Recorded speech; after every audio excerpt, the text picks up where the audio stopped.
அஸ்ஸலாமு அலைக்கும். Hi tears. இன்றைக்கி ஒரு சூப்பரான ஈஸியான சிக்கன் மோமோஸ் எப்படி செய்கிறங்கிறத பார்க்கலாம். அதோட வீடியோ தான் இது. வீடியோ ஸ்கிப் பண்ணாமல் பாருங்கள்.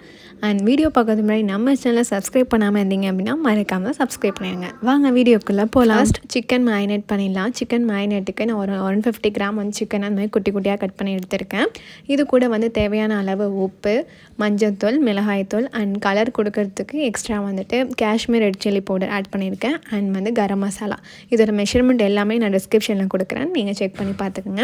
இது எல்லாத்தையுமே ஆட் பண்ணி நல்லா வந்து மிக்ஸ் பண்ணி வச்சுருங்க.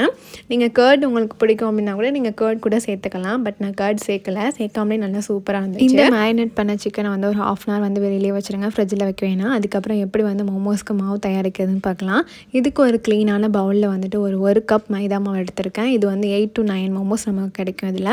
ஆனால் இது கூட வந்துட்டு சால்ட்டு கொஞ்சமாக சேர்த்துருக்கேன் தேவையான அளவு. அண்ட் இதில் வந்து 1 டேபிள் ஸ்பூன் பால் ஆட் பண்ணியிருக்கேன். பால் வந்து கொஞ்சம் கொஞ்சமாக சேர்த்து நல்லாவே மிக்ஸ் பண்ணிக்கோங்க. மைதா வந்து எப்போதுமே பிசைஞ்சோடனே வந்து ஹார்டாயிரும். பட் நம்ம பால் சேர்த்து பண்ணுறதுனால வந்துட்டு கொஞ்சம் சாஃப்டாகவே இருக்கும். அதுக்கப்புறம் பேசிக்காக நம்ம எப்போதுமே தண்ணி ஊற்றி மிக்ஸ் பண்ணி வைப்போம் இல்லையா, அந்த மாதிரி நல்லா வந்து பிசைஞ்சு எடுத்துக்கோங்க. லாஸ்ட்டாக வந்து மாவு நல்லா வந்து பிசைஞ்சு இந்த மாதிரி எடுத்துக்கோங்க. உங்களுக்கு மாவு கரெக்டாக இருக்கான்னு பார்த்துங்க. கையில் எதுவும் ஒட்டுற மாதிரி இருந்துச்சுன்னா நீங்கள் எக்ஸ்ட்ரா கூட மாவு சேர்த்து நல்லா பிசைஞ்சு எடுத்துக்கோங்க. அண்ட் லாஸ்ட்டாக வந்துட்டு இது மாவு மேலே வந்து ஆயில் வந்து ஸ்ப்ரே பண்ணிடுங்க. கொஞ்சம் காயாமல் இருக்கும் இல்லையா, ஸோ அதுக்காக வந்து ஸ்ப்ரே பண்ணி ஒரு லிட்டு போட்டு மூடி வச்சுருங்க. இந்த மோமோஸ் நம்ம வீட்டில் இருக்க பொருளை வச்சு சூப்பராக செஞ்சிடலாம். ஸோ நீங்கள் எல்லாருமே இதை ட்ரை பண்ணி பாருங்கள். அதுக்கப்புறம் நம்ம வந்து சிக்கனை வந்து ஃப்ரை பண்ணி எடுத்துக்கலாம். பேனில் வந்து நான் 2 கியூப் வந்து பட்டர் ஆட் பண்ணியிருக்கேன். பட்டரில் தான் இன்றைக்கி ஃப்ரை பண்ண போகிறேன். ஸோ பட்டரில் வந்துட்டு நம்ம மேரினேட் பண்ணி வச்சுருக்கோம் இல்லையா சிக்கன், அது எல்லாத்தையும் போட்டு வந்து நல்லா வந்து ஃப்ரை பண்ணி எடுத்துக்கோங்க. சிக்கன் மோமோஸ் வந்து ஒரு சில பேர் வந்து அரைச்சி தான் அதை வந்து செய்வாங்க. பட் இந்த மாதிரி நீங்கள் செஞ்சு பாருங்கள். ஒரு பைட்டுக்கும் வந்து அவ்வளோ சூப்பராக இருக்கும் அது. ஸோ நான் வந்து இதோட செகண்ட் டைம் ட்ரை பண்ணியிருக்கேன். ரொம்பவே சூப்பராக இருந்துச்சு. கண்டிப்பாக நீங்கள் வந்து ட்ரை பண்ணி பாருங்கள்.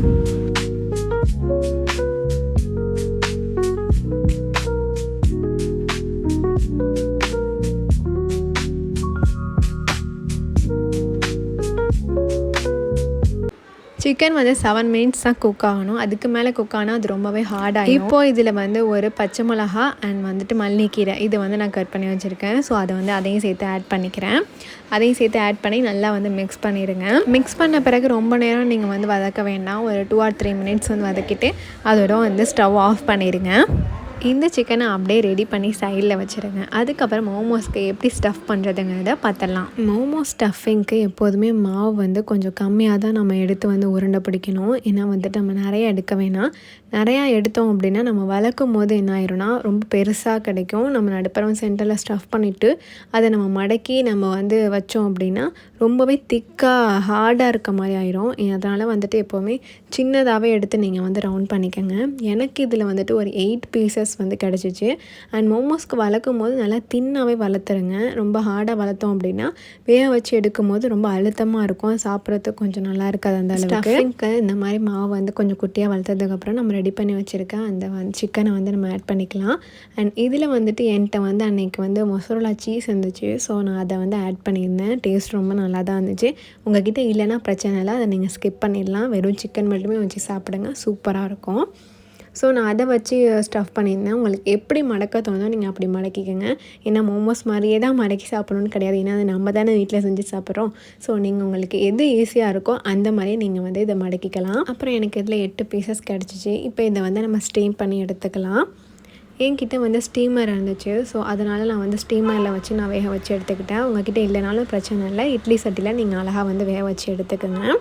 இதில் வந்துட்டு தண்ணி நம்ம அடியில் எப்போதும் வைப்போம் இல்லையா, அந்த மாதிரி வச்சுட்டு மேலே அந்த ஸ்டீமர் வச்சுருங்க. இதில் வந்து கொஞ்சமாக வந்து நெய் தடவிக்கங்க. அப்போ தான் வந்து மாவு ஒட்டாமல் வரும். அது வீடியோவில் வந்து ஸ்கிப் ஆகிடுச்சு. அதுக்கு மேலே வந்துட்டு நம்ம அந்த மோமோஸ்லாம் வந்து வச்சிடலாம்.